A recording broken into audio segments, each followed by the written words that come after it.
बताओ। देखो दोस्तों, यहां पर आप लोगों को ऑर्बिटल दिए हुए हैं, कक्षक दिए हुए हैं। सर ये कक्षक क्या होते हैं, आइए मैं आपको समझाता हूं। देखिए दोस्तों, जो कोशिका होती है, कोशिका के अंदर क्या पाया जाता है, अरे सॉरी मैं एटम की बात कर रहा हूं। एटम से यहां पर कहां पर पहुंच गया, कोशिका पे। देखिए अगर बात करें एटम की, एटम के बीच में क्या पाया जाता है, न्यूक्लियस, ठीक है, यानी नाभिक, और उसके चारों ओर क्या पाए जाते हैं, कोश पाई जाती है, कक्षा पाई जाती है, जिसमें इलेक्ट्रॉन चक्कर लगाते हैं। तो ये पहला कोश है, दूसरा कोश है, तीसरा कोश। एक्चुअली में दोस्तों जो शेल होता है ना, कोश होता है, इसके अंदर क्या होते हैं, सब शेल होते हैं, उपकोष होते हैं। सर इसके बारे में तो हमको पढ़ाया ही नहीं जाता। बिल्कुल आपको नहीं पढ़ाया जाता, वो आप लोग जब 11वीं 12वीं पढ़ोगे तब आपको पढ़ाया जाएगा, लेकिन आपको बेसिक नॉलेज होनी चाहिए। तो मैं आपको बताता हूं, जैसे जो कोश होते हैं, जैसे मान लो पहला कोश, दूसरा कोश, तीसरा कोश। सर कोश के अंदर होते हैं उपकोष, और उपकोष के अंदर क्या पाए जाते हैं, आप लोगों के ऑर्बिटल मिलेंगे, कक्षक मिलेंगे। तो हम लोग जो बोलते हैं ना, इलेक्ट्रॉन आप लोगों का पहले कोश में, या दूसरे कोश में, या तीसरे कोश में, एक्चुअली कोश के अंदर जो उपकोष है, उपकोष के अंदर जो कक्षक है, वहां पर आप लोगों को इलेक्ट्रॉन मिलेगा।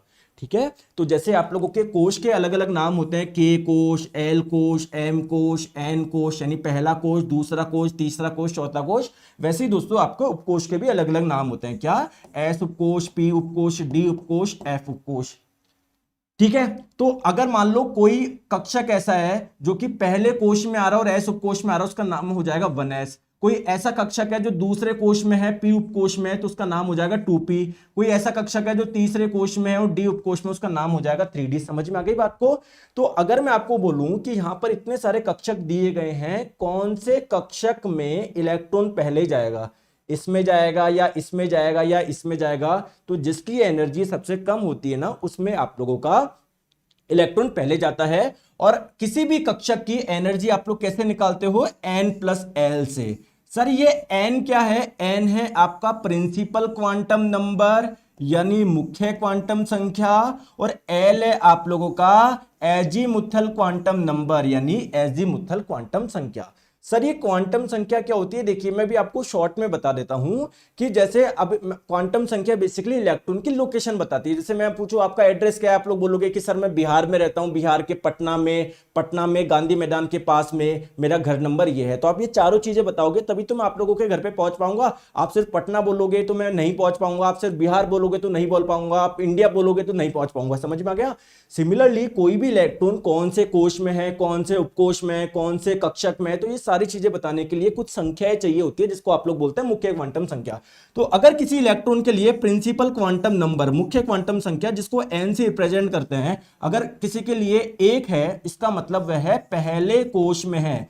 किसी इलेक्ट्रॉन के लिए अगर n का मान 2 है, इसका मतलब वह दूसरे कोश में है। n का मान 3 है, इसका मतलब तीसरे कोश में है। 4 है तो चौथे कोश में है। सिमिलरली l जो होता है वो आपको किसके बारे में बताता है, उपकोश के बारे में बताता है। अगर l का मान 0 है, इसका मतलब वह s उपकोश में है। l का मान 1 है, इसका मतलब p उपकोश में है। l का मान 2 है, इसका मतलब d उपकोश में। l का मान 3 है, इसका मतलब f उपकोश में है। तो चलिए 2s, ये 2s कक्षक का मतलब क्या है, ये दूसरा कोश s उपकोश, तीसरा कोश s उपकोश, दूसरा कोश p उपकोश, तीसरा कोश d उपकोश।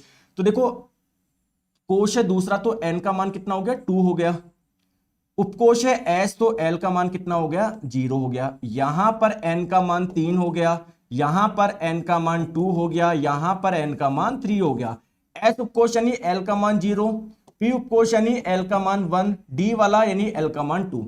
अब आप लोगों को बताना है, मैच करना है। तो n बराबर 2, l बराबर 1, n बराबर 2, l बराबर 1, यानी p आप लोगों का 3 से कनेक्ट हो जाएगा। p आप लोगों का 3 से कनेक्ट हो जाएगा। चलिए q जो होगा आप लोगों का वो किससे हो जाएगा, q n बराबर 3, l बराबर 2, ये हो जाएगा आप लोगों का किससे, 4 से। तो q आप लोगों का 4 से कनेक्ट हो जाएगा। r आप लोगों का किससे हो रहा है, n बराबर 3, l बराबर 0, n बराबर, ये r हो रहा है आप लोगों का 2 से, r हो रहा है आप लोगों का 2 से, r हो रहा है आपका 2 से, और s जो है आप लोगों का 1 से कनेक्ट हो रहा है, ऑप्शन नंबर डी। देखिए दोस्तों एक चीज मैं आप लोगों को फिर से बताना चाह रहा हूं, ध्यान से आप लोग समझिएगा। आप क्या हो, स्टूडेंट हो, आपको चाहिए सिलेक्शन। सिलेक्शन के लिए क्या आप लोगों के सभी सब्जेक्ट स्ट्रांग होने चाहिए, नहीं होने चाहिए, बिल्कुल होने चाहिए। चलो बात करते हैं सर साइंस की। सबसे पहली आपका सबसे बड़ा मिसकॉन्सेप्ट क्या है कि सर मुझे तो टॉप 50 क्वेश्चन करा दो या 40, नो डाउट दोस्तों क्वेश्चन करोगे हेल्प मिलेगी बिल्कुल, लेकिन अगर आप लोग चाहते हो कि कॉन्सेप्ट को अच्छे से पढ़ना, तो जो जैसे मैं पढ़ा रहा हूं वैसे आपको पढ़ना पड़ेगा। कैसे? जैसे मान लो अगर इस मैंने क्वेश्चन में ज्यादा समय लिया है तो यार क्वेश्चन समय वाला था। अब जैसे एक बच्चे ने कमेंट किया सर जल्दी जल्दी बताओ, मैं जल्दी जल्दी बता दूंगा, आपको नहीं आएगा समझ में तो अपने ज्यादा होशियार मत बनो।